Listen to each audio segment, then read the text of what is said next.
Hello guys, how are you? Now I am discuss the topic continuity. Today we will learn about continuity. So first of all we will discuss what is continuous function.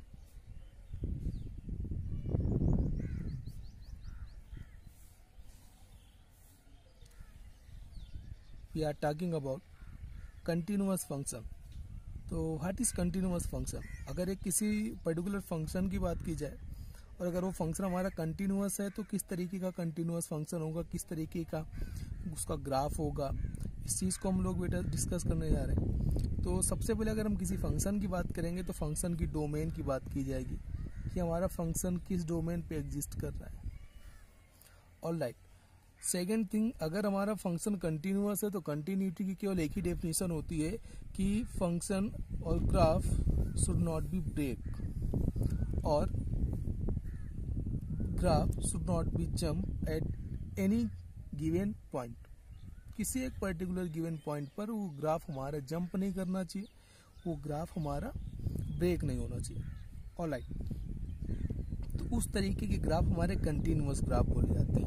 अब बेटा जो graph हमारा continuous होगा तो वो function भी हमारा continuous function बोला जाएगा. Suppose y equal F x is a given function. Suppose y equal F x is a given function. बेटा हमारे पास एक कोई गिवन फंक्शन है y equal F x. y equal F x कुछ इस तरीके का हो सकता है. सपोज ये हमारे पास एफ एक्स है, y इक्वल एफ एक्स है, और अगर मैं इस फंक्शन की बात करूं, अगर ये ग्राफ हमारा कंटिन्यूअस है तो इस ग्राफ पर जो भी फंक्शन हमारा है वो भी फंक्शन हमारा कंटिन्यूअस बोला जाएगा. बट कंटिन्यूटी चेक करने के लिए ये जरूरी नहीं कि हम पूरे ग्राफ का कर्व चेक करें. हमको पर्टिकुलर उस पॉइंट की बात करनी होती है जिस पॉइंट पर हमको कंटिन्यूटी चेक करनी है. Alright. Whole graph will be continuous if there are no breaks और there are no jumps. Alright.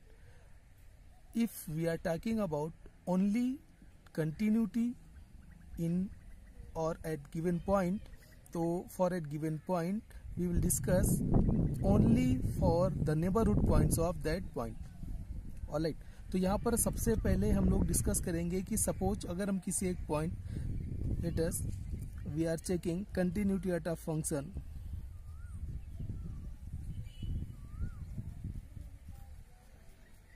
Sorry, continuity of function at a point. Students, let us consider the given point is x equal a, then at that point we get f of a. Alright.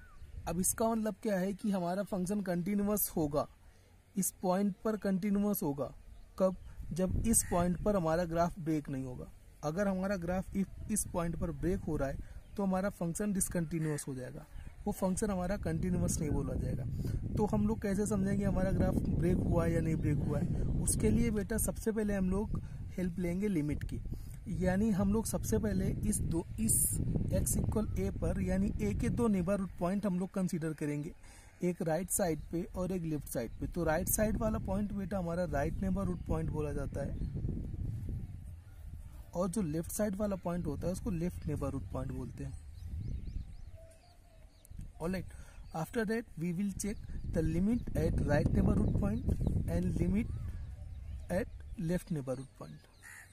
तो अगर हम limit की बात करें तो right neighbourhood point पर जो limit बेटा डिस्कस की जाती है उसको हम बोलते हैं राइट हैंड लिमिट, और जो लेफ्ट नेबरहुड पॉइंट पर लिमिट डिस्कस की जाती है उसको हम लोग बोलते हैं लेफ्ट हैंड लिमिट. जब राइट हैंड लिमिट चेक कर रहे हैं तो हम लोग क्या कर रहे हैं, x इक्वल a को ड्रॉप कर रहे हैं. a को ड्रॉप करके जब हम लोग राइट साइड पे थोड़ा सा शिफ्ट होंगे तो हमको राइट नेबरहुड पॉइंट मिलेगा. यानी स्लाइटली इतना हमको चेंज होना है कि हमारा ओवरऑल फंक्शंस की वैल्यू ना चेंज हो. ऑलराइट. तो हम लोग कंसीडर कर रहे हैं कि जो x है हमारा, सपोज जो x इक्वल a है हमारा, a पर इतना स्लाइटली हम चेंज हो रहे हैं कि वो जो हमारा एडिशनल वैल्यू है वो h है. यानी h की जो वैल्यू होगी वो निग्लेजिबल होगी, यानी h टेंड्स टू 0. सिमिलरली अगर हम लोग लेफ्ट नेबरहुड पॉइंट की बात करेंगे तो लेफ्ट नेबरहुड पॉइंट पे भी हम लोग लेफ्ट की तरफ उतना ही शिफ्ट होंगे जिससे हमारा फंक्शन अनचेंज रहे. दैट मीन्स अगर हम लोग इस पॉइंट की बात करेंगे तो this will become a minus h, where h tends to 0। h एक पॉजिटिव क्वांटिटी है बट 0 नहीं है। h हमारी इतनी बड़ी क्वांटिटी नहीं है कि x इक्वल 1 पर इफेक्टिव हो। ऑलराइट, तो उसके लिए हमको क्या करना पड़ेगा, हमको h ऐसी क्वांटिटी लेनी है जिससे हमारा फंक्शन चेंज ना हो। तो अब हम क्या करेंगे, जब हम लोग राइट हैंड लिमिट निकालेंगे तो बेटा राइट हैंड लिमिट हमको कहाँ पर मिलनी है, x equal a plus H पर, यानी जो भी हमको मिलेगा वहां पर हमको मिल जाएगा at x is equal to a plus h, where h is positive और h tends to 0। h positive तो है बट h का जो मैग्नीट्यूड है उतना ज़्यादा नहीं है कि उस फंक्शन पे बहुत ज़्यादा इफेक्ट कर सके। तो यानी जो हमको लिमिट मिलने वाली है तो उसको हम बोलेंगे limit h tends to 0 where we are talking about h, यानी f of a plus h. Alright, h tends to 0, तो ये जो वैल्यू है इसको हम बोलते हैं बेटा राइट हैंड लिमिट। अगर हम लोग x equal a minus H की बात करेंगे जो हमारा लेफ्ट पर पॉइंट प्लेस्ड है, तो अगर हम इसकी बात करेंगे तो हमारा निकल के आएगा x equal a minus h, where h tends to 0। Now we are talking about left hand limit. तो what we consider, limit h tends to 0 f of a minus h. Alright, this value can be written as limit x tends to a plus f of x, and this value also be written as limit x tends to a minus f of x, and this expression is known as left hand limit. This expression is known as right hand limit. अब कहने का मतलब क्या है कि अगर हमको किसी भी फंक्शन की लेफ्ट हैंड लिमिट और राइट हैंड लिमिट कंसीडर करना पड़े, कंसीडर किस लिए करना पड़ेगा, उस फंक्शन की कंटिन्यूटी चेक करने के लिए किसी गिवन पॉइंट पर, तो हम सबसे पहले क्या डिस्कस करेंगे बेटा, राइट हैंड लिमिट, फिर क्या डिस्कस करेंगे, लेफ्ट हैंड लिमिट। ऑलराइट, ये चीज़ तो हमने निकाल ली, बट यहाँ पर सबसे बड़ा क्वेश्चन आता है कि क्या किसी एक फंक्शन के लेफ्ट और राइट नेबरहुड निकालने पर क्या फंक्शन हमारा कंटिन्यूअस हो जाएगा? नहीं, बिल्कुल नहीं। सबसे मेन पॉइंट हमारा ये है कि x इक्वल a पर फंक्शन शुड बी एग्जिस्ट। अगर फंक्शन x इक्वल a पर एग्जिस्ट नहीं कर रहा है तो हमारे लिए कंटिन्यूटी का कोई भी मतलब नहीं बनता है। Alright, this point is very important, यानी हमारे पास जो सबसे इंपॉर्टेंट पॉइंट है वो ये है कि हमारा फंक्शन एग्जिस्ट करना चाहिए x इक्वल a पर। That means limit x tends to a f of x should be equals to f of a। इसका मतलब अगर मैं x इक्वल a की लिमिटिंग वैल्यू निकालूं तो f ऑफ a के इक्वल ही होनी चाहिए। अगर f ऑफ a की इक्वल नहीं है, ऐसा नहीं है, तो इस केस पे हम बोल देंगे फंक्शन डज नॉट एग्जिस्ट। अगर हमारा फंक्शन x इक्वल a पर एग्जिस्ट नहीं कर रहा है तो there will be no right hand limit at that point. Left hand limit exist करेगी, ये जरूरी नहीं है कि इसी फंक्शन के लिए एग्जिस्ट करे, वो दूसरे फंक्शन के लिए भी एग्जिस्ट कर सकती है।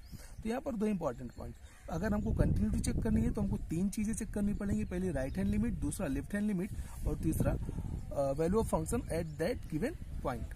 तो अब हम लोग क्या करेंगे, तो किस तरीके से पहचानेंगे कि हमारा फंक्शन कंटिन्यूअस हुआ या नहीं हुआ। तो इसके लिए बेटा हम लोग कंडीशन अप्लाई करेंगे, अगर हमारे पास ये तीनों वैल्यू आपस में इक्वल हो जाए, यानी मैं सबसे क्लोजेस्ट पॉइंट ले रहा हूं तो किसी भी स्मॉलेस्ट वैल्यू के लिए हमारा फंक्शन अनचेंज रहता है। तो इसी कॉन्सेप्ट का यहाँ पर हम लोग यूज करेंगे।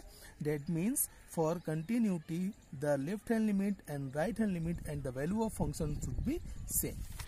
ऑलराइट, तो यहाँ पर हमारे पास कंटिन्यूअस फंक्शन के लिए जो मेन हमारे पास कंडीशन निकल के आएगी, यहाँ पर लिखेंगे for continuous function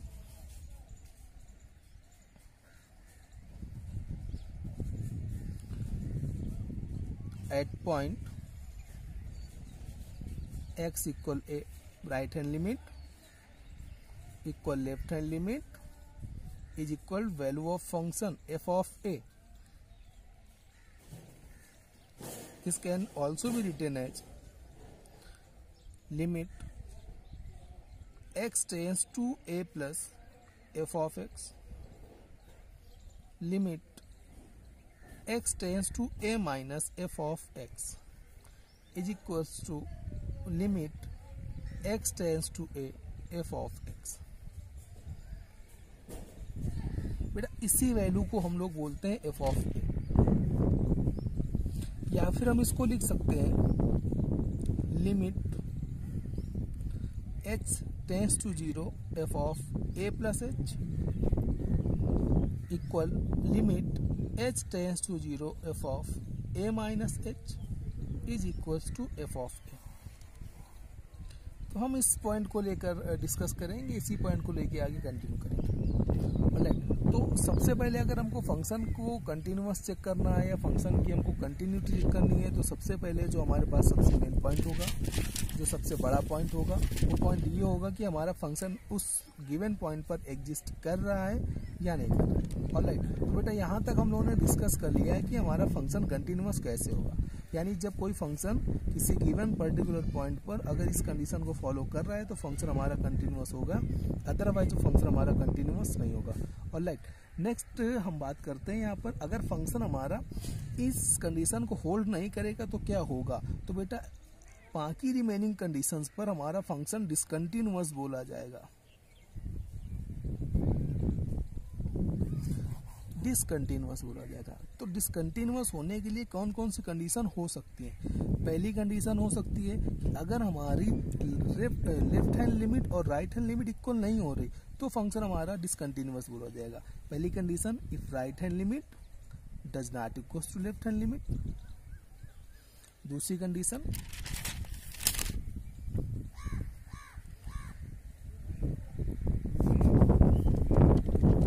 f of a does not equals to right hand limit। तीसरी condition f of a does not equals to left hand limit। Alright, तो ये तीन कंडीशंस हैं यानी जिन पर हम चर्चा करेंगे कि हमारा फंक्शन कंटिन्यूअस नहीं हो सकता है इन केसेस पे। यानी अगर हमारी लेफ्ट हैंड लिमिट और राइट हैंड लिमिट एग्जिस्ट ना करे, लेफ्ट हैंड लिमिट पॉसिबल हो बट वो फंक्शन के इक्वल ना हो, राइट हैंड लिमिट पॉसिबल हो बट फंक्शन के इक्वल ना हो। इस कंडीशन पे हमारा कोई भी एक लिमिट उस वैल्यू के इक्वल हो सकता है या तीनों डिफरेंट हो सकते हैं। और लास्ट वन हम बोल सकते हैं right hand limit does not equals to left hand limit does not equals to value of function. तो इन सब केसेस में हमारी जो कंटिन्यूटी होगी वो डिसकंटिन्यूटी में कन्वर्ट हो जाएगी, यानी वो हमारा फंक्शन कंटिन्यूअस फंक्शन नहीं बोला जाएगा। बाकी केसेस की अगर हम बात करें तो यहाँ पर केवल एक ही केस निकल के आता है कंटिन्यूअस फंक्शन के लिए, केवल और केवल जब right hand limit, left hand limit और वैल्यू ऑफ फंक्शन हमारा इक्वल होगा। तो अगर हम डिसकंटिन्यूटी की बात करते हैं तो डिसकंटिन्यूटी कितने तरीके की हो सकती है। तो अगर हम बात करें कुछ इसी बेसिस पे टाइप्स ऑफ डिसकंटिन्यूटी की, तो यहाँ पर हम लोग तो थोड़ा इस पर भी हम लोग फोकस कर लेते हैं इन्हीं पर बेसिस। तो हम बात करते हैं types of discontinuity.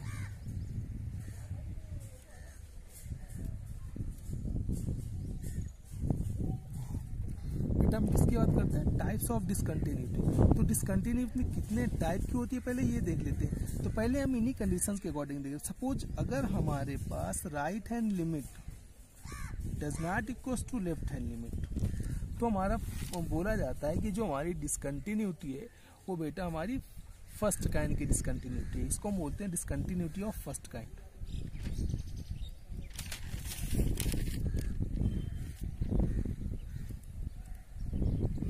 Discontinuity of first kind.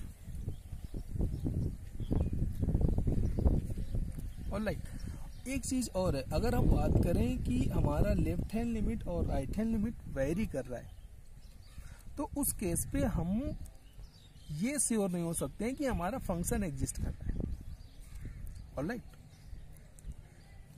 Next second point, अगर हम बात करें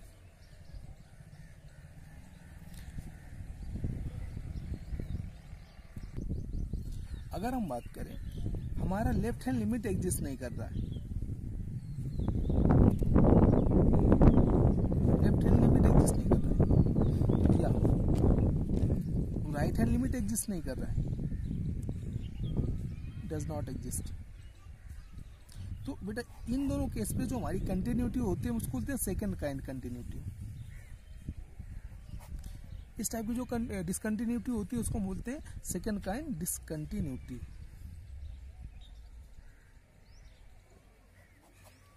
ऑलराइट, तो यहाँ पर हम जो डिसकंटिन्यूटी के बारे में डिस्कशन कर रहे हैं, तो पहले हमको ये समझना होगा कि क्या इस तरीके की ग्राफ पॉसिबल है, या हमारी लेफ्ट हैंड लिमिट एग्जिस्ट नहीं कर रही है, राइट हैंड लिमिट एग्जिस्ट नहीं कर रही है। बिल्कुल, अगर हम ग्राफ की बात करें, सपोज मेरे पास एक ग्राफ गिवन है कुछ इस तरीके से।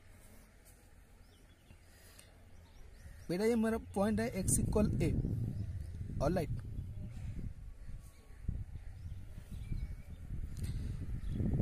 मेरे पास कुछ इस तरीके का ग्राफ दिया हुआ है। थोड़ा सा समझने की बात है इसमें कि ये हमारा y इक्वल एफ एक्स है और ये हमारा y इक्वल जी एक्स है। दो हमारे पास अलग अलग फंक्शन है। ऑलराइट, तो अगर हम बात करें यहाँ पर डिसकंटिन्यूटी या कंटिन्यूटी की, तो यहाँ पर हम बेटा देख पा रहे हैं कि अगर मैं x का राइट नेबरहुड पॉइंट निकालूं एफ एक्स पर, इस ग्राफ पर, इस फंक्शन पर, अगर मैं लेफ्ट हैंड निकालूं तो इसका जो लेफ्ट हैंड लिमिट होगा वो एग्जिस्ट करेगा, क्योंकि इसके लेफ्ट साइड पे फंक्शन है। ऑलराइट, इसका वैल्यू ऑफ फंक्शन भी एग्जिस्ट करेगा। देखते हैं, वैल्यू ऑफ फंक्शन भी एग्जिस्ट करेगा। Limit x tends to a f of x is equal to f of a। क्यों? क्योंकि ये हमारा ग्राफ कहीं टूटा नहीं है, हमको दिख रहा है। बट अगर मैं इसके राइट नेबरहुड पॉइंट की बात करूं तो राइट नेबरहुड पॉइंट एग्जिस्ट ही नहीं कर रहा है। क्यों राइट नेबरहुड पॉइंट इसलिए एग्जिस्ट नहीं कर रहा है क्योंकि यहाँ से मेरा ग्राफ ब्रेक हो गया। इसका मतलब यहाँ पर हमको राइट हैंड लिमिट पॉसिबल ही नहीं है। तो ये कहना सही होगा कि राइट हैंड लिमिट पॉसिबल नहीं है, यहाँ बिल्कुल सही होगा, बट एफ एक्स के लिए पॉसिबल नहीं है। ऑलराइट, यानी ये मैं बोल सकता हूं for f x left hand limit exist, value of function exist, यानी left hand limit should be equal to value of function, but right hand limit does not exist.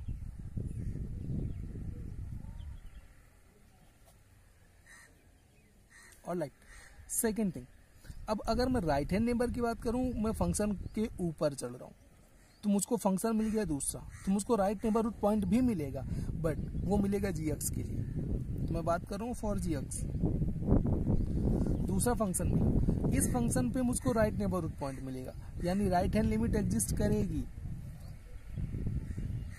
Value of function भी exist करेगा।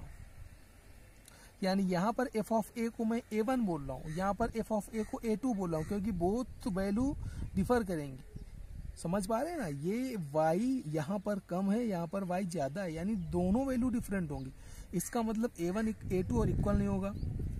चलिए, यानी right hand limit exist कर रही है gx के लिए, वैल्यू ऑफ फंक्शन एग्जिस्ट कर रहा है gx के लिए, बट इस फंक्शन के लेफ्ट हैंड लिमिट एग्जिस्ट नहीं कर रही है, यानी left hand limit does not exist.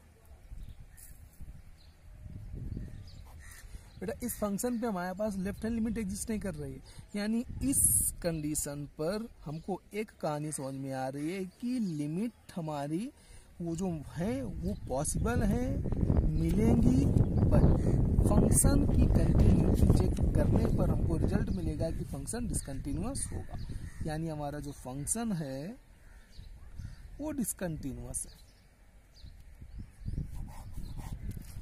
वो डिसकंटिन्यूअस फंक्शन है। एक चीज मैंने और बोली थी, हमारी लिमिट दोनों, right hand limit, left hand limit, दोनों हमको मिल रही है, बट वैल्यू एग्जिस्ट नहीं कर रही है। ये कैसा ग्राफ है, तो इसके बारे में थोड़ा सा हम डिस्कस करेंगे। सपोज मेरे पास कुछ इस तरीके का ग्राफ है, ये हमारे पास एफ एक्स है, ये हमारे पास जी एक्स है। मैं बात कर रहा हूँ ए पर, जब मैं ए पर वैल्यू देखना चाहूंगा तो मुझको कुछ नहीं मिल रहा है, देख पा रहे हैं आप, यानी x इक्वल a पर हमको लिमिट नहीं मिल रही है, limit x tends to a f of x not possible.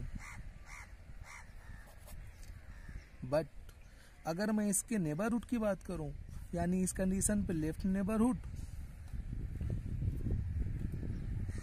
Left hand limit and right hand limit possible, left neighbourhood possible है तो लेफ्ट हैंड लिमिट पॉसिबल है, राइट नेबरहुड पॉसिबल है तो राइट हैंड लिमिट पॉसिबल है, but function exist नहीं कर रहा है। ऑलराइट, दोनों फंक्शन एक ही जगह से उठे हैं, तो ये भी जरूरी है कि उनके दोनों नेबरहुड पॉइंट हमारे एक्स की एक ही वैल्यू दें, जो भी दें, यहाँ पर जो भी वैल्यू दें, ये भी हो सकता है, दोनों डिफरेंट हो सकते हैं, this may not be equals to या this may be equals to, both case can be possible, यानी इस केस पे भी हमारे पास जो फंक्शन होगा वो डिसकंटिन्यूअस ही माना जाएगा। तो डिसकंटिन्यूटी समझने के लिए आपने यहाँ पर सफिशिएंट कंडीशंस देख ली कि अगर हमको कंटिन्यूअस फंक्शन चाहिए तो केवल और केवल एक कंडीशन, और किसी भी केस पे कंप्रोमाइज नहीं है कंटिन्यूटी पे, केवल और केवल एक केस पॉसिबल होगा, वो होगा अगर लेफ्ट हैंड लिमिट और राइट हैंड लिमिट हमारी कैसी है, इक्वल है, और वो भी हमारे पास एग्जिस्ट फंक्शन के साथ फंक्शन के साथ एग्जिस्ट करना चाहिए, यानी उस पर हमारी वैल्यू एग्जिस्ट करना चाहिए। अब हम बात करते हैं कुछ प्रॉपर्टी की।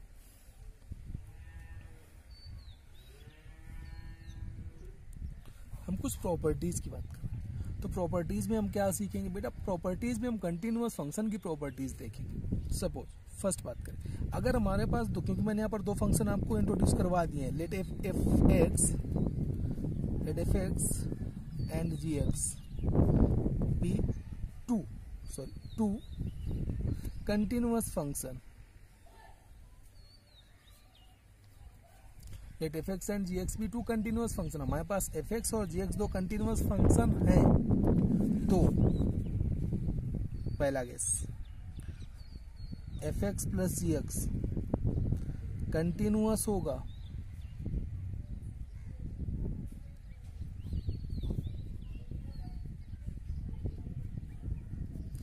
Second case f x minus g x, ये भी कंटिन्यूअस होगा। Third case f x into g x, यानी दो फंक्शन कंटिन्यूअस हैं तो उनका जो प्रोडक्ट होगा वो भी कंटिन्यूअस होगा। Fourth case f x upon g x, या फिर हम इसको बोल सकते हैं एफ अपॉन जी, ये भी हमारा कंटिन्यूअस होगा, बट जी एक्स की वैल्यू हमारी 0 ना हो। Next property k times F x और k टाइम्स जी एक्स, ये भी हमारा कंटिन्यूअस होगा। फिर k is any scalar quantity, k is any scalar quantity और न्यूमेरिकल वैल्यू। ऑलराइट, तो यहाँ पर हम बात कर सकते हैं कि हमारी प्रॉपर्टीज हुई है, यानी दो अगर हमारे पास पैरेलल कंटिन्यूअस फंक्शन है तो उन पर बेस्ड कुछ प्रॉपर्टी थी। इन प्रॉपर्टी को हमको थोड़ा सा याद करना चाहिए ताकि ये हमारे कॉम्पिटिटिव एग्जाम के लिए थोड़ा सा बेनिफिशियल होते हैं, थोड़ा हेल्पफुल होते हैं। ऑलराइट, तो अब बेटा हम डिस्कस करने जा रहे हैं कुछ क्वेश्चन इन्हीं पर बेस्ड। ऑलराइट, तो कॉन्सेप्ट हम लोगों का सफिशिएंट हो चुका है, अब हम इस पर बेस्ड एक अच्छी प्रॉब्लम लेके आ रहे हैं। ठीक, तो बेटा फर्स्ट प्रॉब्लम ये है कि हमको चेक करना है कंटिन्यूटी। पहला क्वेश्चन हमसे बोला था चेक द कंटिन्यूटी,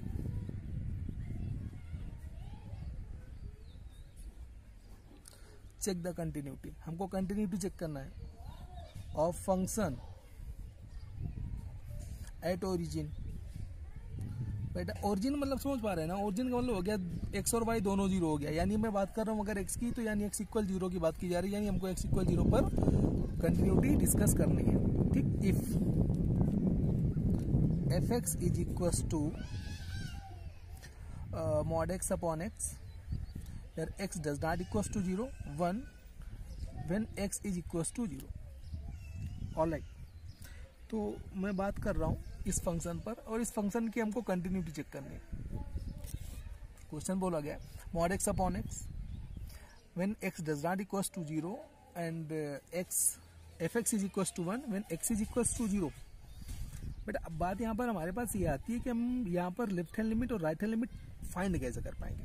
तो बेटा सबसे पहले हमको ये बात चेक करनी है कि हमसे किस पॉइंट की बात की जा रही है, ओरिजिन की बात की जा रही है। यानी ओरिजिन का मतलब हो गया 0, 0 क्या हो गया मतलब x की वैल्यू क्या हो गई हमारी 0, यानी we are talking about x equal 0, यानी हमको क्या करना है, कंटिन्यूटी चेक करनी है at x equal 0। x equal 0 पर कंटिन्यूटी चेक करने के लिए हमको x का नेबरहुड पॉइंट ढूंढने चाहिए, यानी x का नेबरहुड पॉइंट हमको मिलेगा एक राइट साइड पर और एक लेफ्ट साइड पर। यानी जब राइट साइड पर हमको नेबरहुड मिल रहा है तो राइट साइड पर हमको राइट हैंड लिमिट मिलेगी, लेफ्ट साइड पर लेफ्ट नेबरहुड मिल रहा है तो लेफ्ट साइड पर हमको क्या मिलने वाली है, लेफ्ट हैंड लिमिट। अगर लेफ्ट हैंड लिमिट और राइट हैंड लिमिट हमारे इक्वल हो गए तो वो फंक्शन एग्जिस्ट करेगा और एफ एक्स जो है वो भी हमारा एफ ऑफ ए की इक्वल होना चाहिए एट एक्स इक्वल ए, तो हमारा फंक्शन कंटिन्यूअस बोला जाएगा। तो चलिए फटाफट चेक करते हैं, तो एक शॉर्टकट मारते हैं, उसके बाद हम इसको प्रॉपर मेथड से बताते हैं। चलिए, तो हमारे पास बेटा फंक्शन बोला जा रहा है f x is equal to, इसको मैं थोड़ा सा मैनिपुलेट कर रहा हूँ, थोड़ा सा ब्रेक कर रहा हूँ। एक्स की वैल्यू 0 नहीं है, तो जब 0 नहीं है तो 0 का मतलब क्या है, अगर हम बोल रहे हैं कि एक्स की वैल्यू 2 नहीं है तो समस्या है, या तो 2 से बड़ी है या तो 2 से छोटी है। ज़्यादा दिमाग नहीं लगाना है, जो चीज़ जिसके इक्वल नहीं है इसका मतलब या तो वो उससे छोटी है या तो उससे बड़ी है, तो दोनों केस अराइज हो रहे हैं यहाँ पर। कोई भी यहाँ पर कंफ्यूजन की बात नहीं होनी चाहिए कि कहाँ पर राइट हैंड लिमिट, कहाँ पर left hand limit, all right. तो यहाँ पर अगर मैं बात करूँ एक्स की वैल्यू 0 से बड़ी है, 0 से बड़ी है यानी सारी वैल्यू पॉजिटिव, यानी एक्स पॉजिटिव, यानी एक्स अपॉन एक्स हो गया, ऑल राइट। एक्स से एक्स कटा कितना हो गया 1, कब, जब एक्स की वैल्यू 0 से बड़ी है। दूसरा केस, अगर x की वैल्यू 0 से छोटी है तो 0 से छोटी x की वैल्यू निगेटिव होती है, यानी I am talking about negative number, तो यानी x मेरा निगेटिव होगा upon x, mod x upon x चल रहा है। x पॉजिटिव खुला जब x की वैल्यू बड़ी थी 0 से, x निगेटिव खुला जब x की वैल्यू छोटी थी 0 से, यानी -1 व्हेन x लेस देन 0, और इन्होंने बोल क्या रखा है 1 when x is equal to 0। तो यहाँ पर सारा सीन हमको क्लियर हो गया। क्या क्लियर हो गया, जो 0 से बड़ा यानी limit x tends to 0 plus किसको बताता है, 0 से बड़ी वैल्यू, छोटी सी ऐसी वैल्यू जो थोड़ा सा इंक्रीज करके आ रही है, यानी मैं जिसको 0 प्लस मतलब 0 प्लस h बोल सकता था, इसमें 0 plus a, f of x। तो 0 पर बढ़ने पर हमको f x की वैल्यू कितनी मिली 1। चलिए हम बात कर रहे हैं limit x tends to 0 minus f x पर, 0 से थोड़ा सा पीछे हटे तो वैल्यू क्या मिली -1, यानी -1। और जब हमने स्वयं 0 पर चेक किया तो वैल्यू मिली 1। यहाँ पर डिफरेंट वैल्यूज मिल रही हैं, इसका मतलब ये हमारी वैल्यू कैसी है, राइट हैंड लिमिट, ये वैल्यू कैसी है, लेफ्ट हैंड लिमिट, ये वैल्यू कैसी है, एफ ऑफ 0, यानी right hand limit left hand limit 0 आपके इक्वल नहीं है। इसका मतलब फंक्शन कैसा है, डिसकंटिन्यूअस। ऑलराइट, इसको थोड़ा सा ढंग से करते हैं, मतलब थोड़ा सा बोर्ड के अकॉर्डिंग अगर हम लोग करना चाहें तो कैसे करेंगे। चलिए देखते हैं हम लोग। तो हमारे पास फंक्शन बेटा क्या है, एफ एक्स बोला गया, बहुत प्यारा फंक्शन बोला गया, mod x upon x, alright. और इन्होंने बोला है mod x upon x, condition बहुत बढ़िया दी है, एक्स 0 के इक्वल नहीं है, 1 जब एक्स 0 हो रहा है। चलिए तो हम बात करते हैं, जब हमारा 0 नहीं है तो हमको सबसे पहले एफ ऑफ 0 आइडेंटिफाई कर लेना है। देखते हैं बेटा 0 के सामने की वैल्यू 1 बोली जा रही है, तो इस फंक्शन की वैल्यू 1 होगी जब x की वैल्यू 0 होगी। ऐसे पहचानते हैं, देखिए जो x की वैल्यू आइडेंटिफाई की जा रही है, इंडिकेटेड वैल्यू के सामने की वैल्यू आप देखिए ये 1 की ओर इंडिकेशन कर रहा है, यानी x की वैल्यू 0 होने पर एफ एक्स, ये जो वैल्यू होती है सब एफ एक्स की वैल्यू होती है एट डिफरेंट x, यानी x की वैल्यू 0 तो एफ एक्स की वैल्यू 1, तो यानी एफ ऑफ 0 1, सिंपल। चलिए अब हमको बताना है राइट हैंड लिमिट, तो ज़्यादा सोचते नहीं, इसको ब्रेक करने की ज़रूरत नहीं है, 0 पर चेक करना है, x इक्वल 0 पर चेक कर रहे थे, राइट हैंड लिमिट है तो कुछ जोड़ दिया जाएगा और वो ऐड करने वाली वैल्यू हमारी slightly positive, slightly greater than 0। तो हमको क्या मिलने वाला है, लिमिट, बढ़िया सी लिमिट मिलने वाली है, h tends to 0 f of 0 plus h, यानी एफ ऑफ x था तो mod x upon x, f of 0 plus h है, यानी x is replaced by 0 plus h, यानी मैं बोल दूंगा लिमिट h टेंस टू 0, क्या इस पर जो 0 से बड़ा वो राइट हैंड देगा और 0 से छोटा वो लेफ्ट हैंड देगा, ये 0 के इक्वल नहीं, यानी इसी पे दोनों केस गिरेंगे, ऑलराइट। यानी इसी पर दोनों केस हमको मिलने वाले हैं, x ग्रेटर देन 0 इसी पे होगा, x लेस देन 0 इसी पर होगा। यहाँ पर ज़्यादा हमको सोचने की बात नहीं है। तो यानी इसका मतलब क्या हो गया, limit h tends to zero f of zero plus h equals to limit h tends to zero. Value रखे यहाँ पर, क्या मिलेगा हमको, zero plus h mod upon zero plus h. थोड़ा सा और आगे सॉल्व करते हैं, limit h tends to zero क्या मिला, mod h upon h. H positive number बोला जा रहा है, यानी जीरो से बड़ी वैल्यू है, जीरो से बड़ी वैल्यू न्यूमेरिकल वैल्यू। अगर हम लोग पॉजिटिव नंबर का मॉड लेते हैं तो ऑलवेज पॉजिटिव होता है। Limit h tends to zero, h upon h, h से एच कैंसिल, क्या आ गया 1। बेटा यहाँ पर कांस्टेंट नंबर बचा 1, 1 पर लिमिट अप्लाई करने कोई मतलब नहीं, जब तक वेरिएबल नहीं तो हमारे पास वही वैल्यू आंसर पे आ जाएगी। हम बात करें बेटा लेफ्ट हैंड लिमिट की, यानी x इक्वल हमको मिलने वाला है जीरो माइनस एच, फिर h tends to zero, zero minus h क्यों आया, क्योंकि x इक्वल जीरो पर चेक करवाया जा रहा है। माइनस एच क्यों आया, क्योंकि मैं उसका लेफ्ट नेबरहुड पॉइंट चेक कर रहा हूँ, लेफ्ट नेबरहुड पॉइंट हमारा है zero minus h. Left hand limit भी हमको निकालनी है, दैट्स वाई। तो limit h tends to zero f of zero minus h is equals to limit h tends to zero. अब ये वैल्यू कहाँ पर आएगी, इस फंक्शन पर आएगी। चलिए इस फंक्शन पे हम लोग सेटिस्फाई करते हैं, इस फंक्शन पर रख के देखते हैं क्या निकल के आएगा, mod of zero minus H upon zero minus H. चलिए और थोड़ा सा सिंप्लीफाई करते हैं, मॉड कोई भी वैल्यू निगेटिव या पॉजिटिव, मॉड हमेशा पॉजिटिव कर देगा, नीचे माइनस एग्जिस्ट कर रहा है, -1 आया। यानी यहाँ पर हमने बहुत अच्छे तरीके से देख लिया, राइट हैंड लिमिट तो इक्वल हुई नहीं लेफ्ट हैंड लिमिट की, ऑलराइट, बट ये जो हमारा राइट हैंड लिमिट है वो वैल्यू ऑफ फंक्शन के बराबर हो गया। केस कुछ नहीं, रिजल्ट वही डिसकंटिन्यूअस। आई होप आप लोगों को बेटा ये लेक्चर समझ में आया होगा। नेक्स्ट लेक्चर पे हम लोग और इसकी अच्छी अच्छी प्रॉब्लम लेके डिस्कशन करेंगे। ऑलराइट, तब तक